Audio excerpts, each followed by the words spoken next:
पुन्हा एकदा स्वागत आहे तुमचं यश आराध्य चॅनलमध्ये. कालचा तुमचा प्रतिसाद खूपच छान होता. काल आपल्याला 6K plus views, 1000 plus like सुद्धा मिळालेत. काल हा एक प्रयोग करून बघितला होता की माझ्या फोनचा कॅमेरा यूज करून मी एक व्हिडिओ रेकॉर्ड केली होती आणि तुम्हाला त्याच्याबद्दल मी सजेशन सुद्धा विचारले होते आणि तुमचे सजेशन खूपच छान होते. म्हणून मी आजपासून ठरवलंय की इथून जे व्हिडिओ येतील ते असेच कॅमेरा यूज करूनच येतील. जरी माझ्याकडून काही चुकलं तर तुम्ही समजून घ्या. आपला आजचा एजेंडा म्हणजेच आज मी तुम्हाला काय एक्सप्लेन करणार आहे या व्हिडिओमध्ये, पहिले मी तुम्हाला ते सांगतो.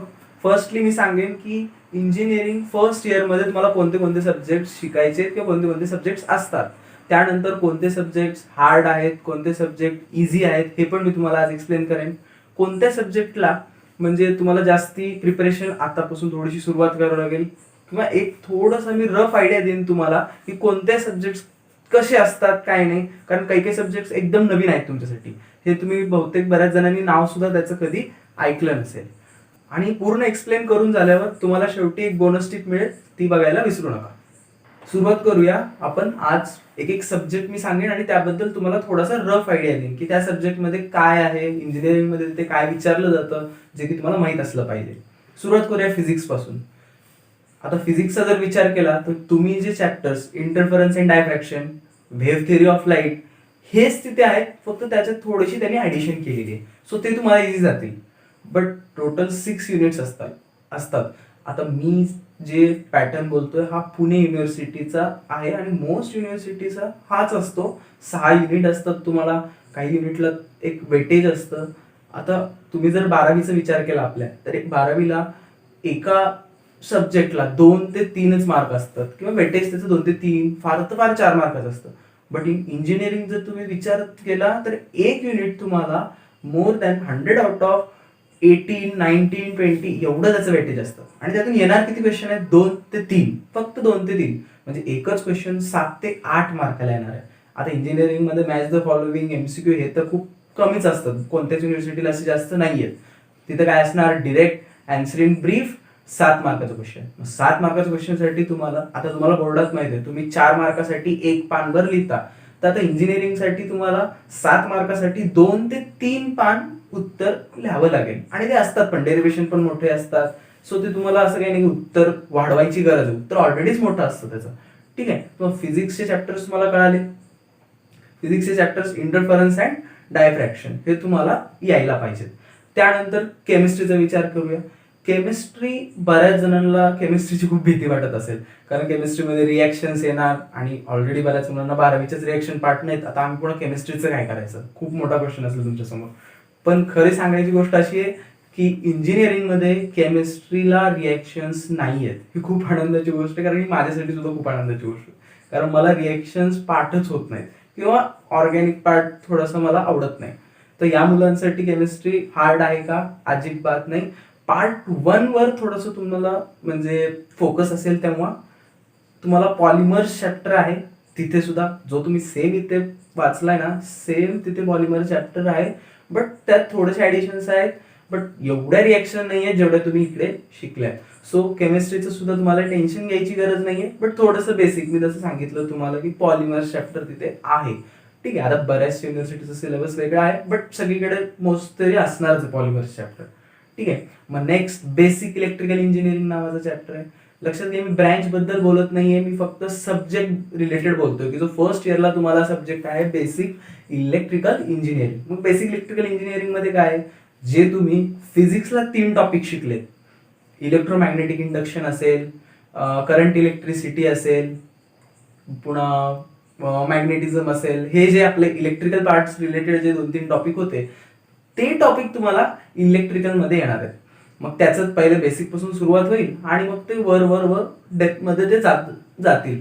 मोस्टली त्याच्यातला म्हणजे एखादा युनिट आहे, सपोज EMI सुरू झालाय तुमचा इलेक्ट्रोमॅग्नेटिक इंडक्शन, तर जे तुम्ही 12वीला शिकलंय तेच सुरुवात असेल, पण नंतर मात्र ते थोडंसं त्याच्यात डेप्थ मध्ये जातील. तर हेच इलेक्ट्रिकल आहे. करंट इलेक्ट्रिसिटी, इलेक्ट्रोमॅग्नेटिक इंडक्शन हे तुम्ही जे ऑलरेडी चॅप्टर 12वीत शिकलेत हेच, बट त्याच्यात थोडंसं हाय लेवलला तुम्हाला शिकायचं आहे. हे लक्षात ठेवा की तुमची ब्रँच सिव्हिल असू द्या, इलेक्ट्रिकल असू द्या, कॉम्प्युटर असू द्या, तुम्हाला कोणतीही ब्रँच असली तरी हे सगळे सब्जेक्ट करावेच लागणार आहेत. त्याच्यात ऑप्शन नाहीये. मग आता जर विचार केला इलेक्ट्रॉनिक्स, त्यानंतर येतो बेसिक इलेक्ट्रॉनिक्स. मग बेसिक इलेक्ट्रॉनिक्स म्हणजे काय, तर तुम्ही जो आपला 19 चॅप्टर आहे फिजिक्स मधला semiconductors, P N junction, हे जे रिलेटेड असतं ते जे चॅप्टर्स आहेत ते तुम्हाला इलेक्ट्रॉनिक्स मध्ये डबल शिकायचे. कम्युनिकेशन सिस्टम सुद्धा ते आता आपल्याकडे कम्युनिकेशन सिस्टमला खूप कमी वेटेज होतं फिजिक्सचा विचार केला तर, बट तिकडे एक वेगळा कम्युनिकेशन सिस्टमचा एक युनिट आहे जो की 20 मार्क्स पर्यंत त्याचं वेटेज असेल. ठीक आहे. त्यानंतर इलेक्ट्रॉनिक्स म्हणजे आणि इलेक्ट्रिकल मध्ये काय फरक आहे बऱ्याच जणांना माहित नसेल. इलेक्ट्रॉनिक्स अशा गोष्टीशी म्हणजे वर्क करतं की 24 वोल्ट किंवा त्याच्यापेक्षा खाली. आता तुम्हाला माहिती आहे पी ट्रान्झिस्टर्स, तर हे काय असतात की एका इलेक्ट्रॉनवर वर्क करतात हे, त्यामुळे इथे खूप करंट लागत नाही, एका इलेक्ट्रॉनवर वर्क करतात ट्रान्झिस्टर्स वगैरे. मग हे इलेक्ट्रॉनिक्स पार्टमध्ये येतं आणि हे जे हाय व्होल्टेज लाईन हे सगळं इलेक्ट्रिकल पार्टमध्ये येतं. नेक्स्ट सब्जेक्ट आहे FPL, fundamentals of programming language. आता वेगवेगळ्या युनिव्हर्सिटीमध्ये त्या सब्जेक्टचं नाव वेगळं आहे बट कंटेंट सेमच आहे. मग फंडामेंटल प्रोग्रामिंग लँग्वेज अंदाज आलाच असेल, म्हणजे प्रोग्रामिंग लँग्वेज रिलेटेड तुम्हाला त्यात शिकवलं जाईल. मग कोणत्या प्रोग्रामिंग लँग्वेज, C++, HTML या प्रोग्रामिंग लँग्वेज तुम्हाला शिकवल्या जात होत्या पुणे युनिव्हर्सिटीचं बोलतोय मी. पुणे युनिव्हर्सिटीमध्ये आमच्या बॅचला, म्हणजे मी जेव्हा फर्स्ट इयरला होतो तेव्हा आम्हाला दोनदा होता FPL. फर्स्ट सेमला एकदा असायचं आणि सेकंड सेमला एकदा असायचं. फर्स्ट सेमला आम्हाला C आणि सेकंड सेमला C++ आणि HTML असे दोन होते. बट आता नवीन सिलेबस गेल्या वर्षीच लागू झालाय आणि त्यामध्ये डिरेक्ट त्यांनी पायथन ठेवलंय. म्हणजे थोडंसं सीचं इंट्रोडक्शन आहे बट सुरुवात पायथननेच होते. तुम्ही थोडीशी इन्फॉर्मेशन काढू शकता की पायथन काय आहे काय नाही. ते एक प्रोग्रामिंग लँग्वेज आहे आणि जी सध्याचा म्हणजे जर कोणी तुम्हाला विचारलं की सध्याचा इरा कोणावर आहे किंवा सध्याच्या एजमध्ये कोणती लँग्वेज इम्पॉर्टंट आहे किंवा सध्या चालतीये तर ते पायथन आहे. ठीक आहे. मग हे FPL हे तुम्हाला सब्जेक्ट असणार आहे. त्यानंतर असेल मेकॅनिकल. मेकॅनिकल मी ब्रँच म्हणत नाही, पुन्हा एकदा लक्षात घ्या, मी म्हणतोय सब्जेक्ट, बेसिक मेकॅनिकल इंजिनिअरिंग. मग मेकॅनिकल इंजिनिअरिंग हे लक्षात ठेवा की कंपल्सरी आहेत सब्जेक्ट. फर्स्ट इयरला सगळ्यांना सेमच सब्जेक्ट असतात आणि हे कंपल्सरी असतात. सो असा विचार करू नका की मी इलेक्ट्रिकल ब्रँच घेणार आहे तुम्हाला मेकॅनिकल करायची गरजच नाही पडणार आहे. हे जे मी सब्जेक्ट सांगतोय हे सगळ्यांना असणार आहेत. मे बी काही वेगळ्या नावाने असतील बट ते तुमच्या युनिव्हर्सिटीमध्ये तुम्ही ज्या युनिव्हर्सिटीमध्ये ऍडमिशन घ्याल त्यात हे तुम्हाला 100% सब्जेक्ट असणार आहेत. मग मेकॅनिकलमध्ये काय असणार आहे, आता मेकॅनिकल सब्जेक्ट हा तुम्ही कधीच म्हणजे स्टडी केलेला नाहीये, त्या रिलेटेड काही असा वेगळा सब्जेक्ट नव्हता किंवा फिजिक्स, मॅथ्स, केमिस्ट्री यात थोडंसं कमीच आहे किंवा आपल्यासाठी तो सब्जेक्ट नवीन असणार आहे. मग त्यात काय पेट्रोल इंजिन असेल, डिझेल इंजिन असेल, गिअर्सचं वर्किंग असेल किंवा मेटलर्जी रिलेटेड थोडंसं असतं की ते मशीन्स वर्क कशा करतात, पॉवर त्यांची, हे सगळं मेकॅनिकलमध्ये तुम्हाला शिकायचं, बेसिक मेकॅनिकल इंजिनिअरिंग. बट तो सब्जेक्ट खूप इझी असतो कारण त्यात असं काही फार, आणि तो थिअरी आहे त्याच्यामुळे बरेच मुलं ते एक थोडासा अभ्यास करून ते होऊन जातं. त्यानंतर ग्राफिक्स, बऱ्याच जणांनी ते हे नावच ऐकलं नसेल.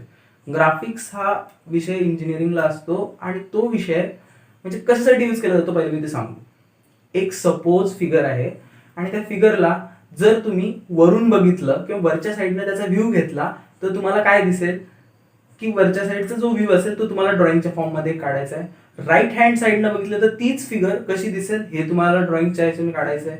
किंवा फ्रंट साईडने बघितलं तर कशी दिसेल, म्हणजे जे कन्स्ट्रक्शन करतात सिव्हिल इंजिनियर्स ते बिल्डिंग सपोज कन्स्ट्रक्ट करणार आहेत तर ते 3D व्ह्यू देतात, तुम्हाला माहित असेल. 3D व्ह्यू मध्ये ते हे पण दाखवतात की अप्पर साईड व्ह्यू कसा आहे, राईट हँड साईडने व्ह्यू कसा दिसेल, तीच सेम बिल्डिंग.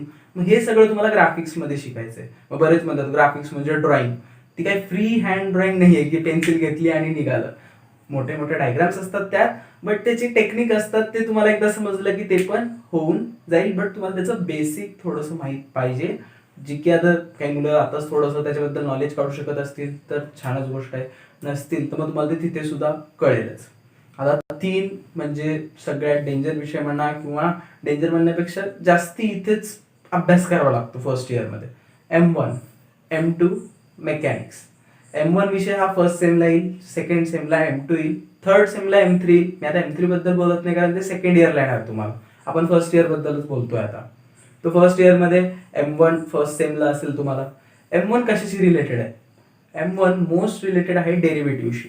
मग ऍप्लिकेशन ऑफ डेरिव्हेटिव्ह असेल आणि डेरिव्हेटिव्ह असेल, जास्तीत जास्त त्याचे युनिट्स त्याशी रिलेटेड आहेत आता मी हे पुणे युनिव्हर्सिटीबद्दल बोलतोय, लक्षात घ्या, त्याच तो सिलेबस कन्सिडर करून बोलतोय, कारण मी पुणे युनिव्हर्सिटीचा स्टुडंट आहे, सो मला त्यातलं जास्ती नॉलेज आहे. बट ओव्हरऑल हाच सिलेबस असतो, फक्त काही टॉपिक्स M2च्या M1 मध्ये असतील, M1च्या M2 मध्ये असतील, बट सिलेबस सेम असतो. M2 मध्ये तुम्हाला थोडंसं इंटिग्रेशन बद्दल शिकवलं गेलं जास्ती. मला तुम्हाला वाटतं की बेसिक झालंय ना, तुम्हाला ते तिथे येणार नाहीये की तुम्हाला ते डेरिव्हेटिव्हचा फॉर्म्युला पासून शिकवतील, एक्स स्क्वेअरचा डेरिव्हेटिव्ह 2x आहे, इथून काहीच नाही. ते डिरेक्ट सुरू करतील application of derivative, Newton's law of cooling. आता तुम्हाला ऍप्लिकेशन जे होतं तेच खूप लेंदी तेच प्रोसेस आहे, म्हणजे ऍप्लिकेशन जास्त शिकायचे तुम्हाला M1 आणि M2 मध्ये. मग काय फरक आहे, आपण तर मॅथ्स ऑलरेडी शिकतोय, मग इकडे काय फरक आहे, तुम्ही जे मॅथ्सचे गणित करता ते 4च मार्काचे असतात, जास्तीत जास्त 4 मार्काचे असतात. 4 मार्काचे म्हणजे जास्तीत जास्त एक पान, एका गणितात 2 फॉर्म्युले, यावर तर तुमचं नसतं. पण तेच तुम्ही इंजिनिअरिंगचा विचार केला तर 2 पानं 100% 2 पानाशिवाय त्याचं उत्तरच नसतं. कारण 8 मार्काचं किंवा 7 मार्काचं एक गणित येतो, आणि इथे MCQ नसतात किंवा match the following, fill in the blanks, हा काही प्रकारच नसतो. असेल तर फुल ब्रीफ अँसरच असणार. ठीक आहे, मग हा एक खूप मोठा डिफरन्स आहे की आपल्या 11-12च्या शिक्षणामध्ये आणि इंजिनिअरिंगच्या शिक्षणामध्ये. त्यानंतर येतं अजून एक विषय, मेकॅनिक्स. याबद्दल CBSE बोर्डची मुलं, SSC बोर्डची मुलं यांना बऱ्यापैकी माहीत असतं, आपण हे नावच ऐकलेलं नसतं की मेकॅनिक्स काय आहे, किंवा एक बेसिक आयडिया असते आपल्याला. आपण रिझॉल्युशन ऑफ फोर्सेस हे जास्ती शिकलेलंच नाही, किंवा 12वीला तर मला वाटतं फक्त बँकिंग ऑफ रोड इथेच लागतं ते, बाकी कुठे जास्ती त्याचा युजच झाला नाहीये. मग तसंच, पण ते आपण बऱ्याच जण तर पाठच केलेलं आहे. कसं काढतात ते कसं सॉल्व्ह करायचं हे पण आपल्याला माहित नाही. मग मेकॅनिक्स यूज कुठं होतं, मेकॅनिक्सचा मोस्ट यूज मेकॅनिकल ब्रँच आणि सिव्हिल ब्रँच यांना होतो. मग सिव्हिल ब्रँचला कसा होतो की एक फ्लोअर आहे, एका फ्लोअरचं वजन किती असेल, कोणत्या पिलरवर किती वजन पडतंय, हे सगळं ते त्यातून कॅल्क्युलेट करता येतं. मग M1 जसा M2 जसा हे न्यूमरिकल्स असतात, M1 M2 ऑफकोर्स न्यूमरिकल आहे, तसा मेकॅनिक्स सुद्धा टोटल न्यूमरिकल पार्ट आहे. त्याच्यात थेअरी कमीच असते किंवा नसतेच. आता थोडेसे थेअरी क्वेश्चन, एखादाच क्वेश्चन असतो, बट 100 आउट ऑफ 20 मार्क्सची थेअरी, बट 80+ मार्क्स हे न्यूमरिकल्स असतात. मग त्यामुळेच इथे मुलं थोडेसे फेल व्हायचे चान्सेस जरा वाढतात. मग M1 M2 मेकॅनिक्स हे इम्पॉर्टंट सब्जेक्ट आहेत, आणि यावरच तुम्हाला फर्स्ट इयर इंजिनिअरिंग मध्ये थोडा फोकस करायचा आहे. ठीक आहे, आणि सगळ्यांनाच असणार, असं नाही होणार की माझी इलेक्ट्रिकल आहे तुम्हाला हा सब्जेक्ट नाहीये. फक्त शफल असेल की काही जणांना मेकॅनिक्स फर्स्ट इयरला फर्स्ट सेमला येईल, किंवा काही जणांना सेकंड सेमला येईल. तर आता आपण बोलूया की कोणते सब्जेक्ट हार्ड आहेत किंवा कोणते सब्जेक्ट इझी आहेत. आता तसं विचार केला तर सगळे सब्जेक्ट इझीच आहेत, कारण आता माझा स्वतःचा एक्सपिरियन्स आहे. मी 3rd इयर इंजिनिअरिंग मध्ये आहे, माझं जी ब्रँच आहे ती इलेक्ट्रिकल आहे. ठीक आहे, electrical engineering, 3rd year engineering, DY Patil, Pune. ठीक आहे, मग आता मी स्वतःचा एक्सपिरियन्स जर सांगितला तर मी फर्स्ट इयर ऑल क्लिअर आहे, म्हणजे माझं कोणताही बॅक नाहीये. मग काय, अभ्यास करा होऊन जाईल. म्हणजे असं म्हणू शकत नाही की हा सब्जेक्ट हार्ड आहे, हा सब्जेक्ट इझी आहे, असं नसतं. फक्त एवढं आहे की M1 M2 मेकॅनिक्स या सब्जेक्टकडे थोडंसं, जेव्हा ते तुम्हाला सब्जेक्ट येतील तेव्हा त्याकडे थोडं फोकस करणं जास्ती गरजेचं असतं. आणि ज्यांना न्यूमरिकल जमत नाही त्यांना तर थोडंसं जास्ती हार्ड जातो.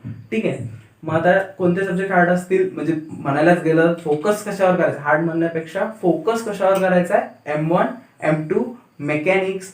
आणि ज्यांना थोडंसं आता मी इलेक्ट्रिकलचा मुलगा आहे, तर मला कॉम्प्युटर रिलेटेड जास्त इंटरेस्ट नसतो, किंवा जे मेकॅनिकलचे असतात त्यांना पण कॉम्प्युटर रिलेटेड थोडासा इंटरेस्ट कमी असतो. मग त्यांना थोडा FPL सुद्धा, म्हणजे प्रोग्रामिंग लँग्वेज रिलेटेड जो सब्जेक्ट आहे तो थोडा डिफिकल्ट जातो. मग तुम्ही थोडीशी त्याची तयारी करून घ्या, स्वतःच एक प्रिपरेशन तुमचं ठेवा. ठीक आहे, मग आता मुलांना बॅकलॉग काय लागतो किंवा बॅक का पडतात विषय. आता सगळं तर इझी आहे, मग बॅक का पडतोय विषय, त्याचं कारण एक आहे की कॉन्फिडन्स नसतो. पहिली गोष्ट कॉन्फिडन्स नसतो. एक तर तुम्ही ऐकलेलं असतं की इंजिनिअरिंग मध्ये गेलं की एक तर विषय राहतो, 2 तरी विषय राहतात, किंवा हा मुलगा 3-3 वर्ष झालं, 4-4 वर्ष झालं एकच इयर करतोय, असं बऱ्याचशा गोष्टी तुम्ही ऐकलेल्या असतील, बघितल्या असतील. मग का विषय बॅक राहतात, तर एकतर कॉन्फिडन्स, आपण आधीच ऐकलेलं असतं की ह्याचं बॅक आहे, त्याचा बॅक आहे. आणि त्यानंतर आपल्या बेसिक कन्सेप्ट, आता आपल्या बेसिक कन्सेप्ट क्लिअरच नाही आहेत, की आता आपल्याला ट्रिग्नोमेट्रीच्या बेसिक कन्सेप्ट येत नाहीत, आपल्याला इंटिग्रेशनच्या बेसिक कन्सेप्ट येत नाहीत, किंवा आपल्याला डेरिव्हेटिव्हच्या बेसिक कन्सेप्ट येत नाहीत. मग त्यामुळे काय होतं, तिथे तर ते शिकवणार नाहीयेत बेसिक कन्सेप्ट तुम्हाला आल्या पाहिजेत. मग basic concept electrical, physics, mechanical ह्या विषयाला ते बेसिक पासून शिकवतात. बट M1 M2 मेकॅनिक्स हे डिरेक्ट सुरू होतं जिथून तुमचं झालंय. मॅट्रिक्स सुद्धा एकदा 3x3 मॅट्रिक्स येणार, डिटर्मिनंट येणार आणि सुरू. मग ते पुढे जे जातील ज्यांना आता डिटर्मिनंट काढताच येत नाही, झालं ना तिथेच. ज्यांना डेरिव्हेटिव्हचे फॉर्म्युलेच माहित नाहीत त्यांचं पण तसंच. ट्रिग्नोमेट्रिक फंक्शन म्हणजे छोट्या छोट्या कन्सेप्ट आपल्याला येत नसल्यामुळे, आणि तिथे कसं असतं, आता 12thला तुम्ही एखादी छोटी कन्सेप्ट टीचरला विचारली तरी तो इश्यू नसतो, कारण तुमच्या ते सिलेबसचं असतं. आता तुम्ही इंजिनिअरिंगला गेलात तरी तुमच्या सिलेबसचं झालेलं आहे, टीचर्स येतील आणि म्हणतील की हे तुम्ही 12thमध्ये शिकलेलं आहे. सो एक तिथे इम्पॅक्ट वेगळा पडतो M1 M2 वर. सो मग काय करायला पाहिजे, आत्ताच थोडंसं प्रिपरेशन चालू करा. प्रिपरेशन करायचं म्हणजे काय की बेसिक कन्सेप्ट तुमच्या क्लिअर आहेत का बघा. ठीक आहे. मग तर सांगायचं झालं तर तुम्हाला माहिती आहे महेश सरांनी खूप छान आयडिया काढली की बघितलं असेल तुम्ही की मी जे सांगतो की बऱ्याच मुलांचं बॅक राहतो फर्स्ट इयरमध्ये. हे मेन 3च विषय आहेत. तर महेश सरांनी काय केलं, त्याला खूप छान आयडिया सुचली की आपण असं करूया की आपले जे सबस्क्रायबर्स त्यांचा कोणाचा बॅक नाही पडला पाहिजे. म्हणून सरांनी काय केलं, फाउंडेशन कोर्स काढलाय. तुम्हाला माहिती आहे त्या फाउंडेशन कोर्समध्ये सर तुम्हाला M1 M2 mechanics related support करतील आणि जे बेसिक कन्सेप्ट तुम्हाला आल्या पाहिजेत ते तुम्हाला सर पण हेल्प करतील. मला असं वाटतं की जे मुलांना कॉन्फिडन्स नाहीये की मी M1 M2 मेकॅनिक्स हे सब्जेक्ट थोडे माझे वीक आहेत किंवा मला याचं बेसिक नाहीये, त्यांनी तो फाउंडेशन कोर्स जॉईन करायला काहीच हरकत नाहीये, कारण तो एक तुम्हाला सपोर्ट राहील आणि बॅकबोन राहील. आणि पुन्हा महेश सर शिकवणार आहेत म्हणजे तुम्हाला तिथे काही अडचण यायचा विषयच नाहीये. ठीक आहे. तर आता वेळ आहे तुमच्या आवडत्या बोनस टिप.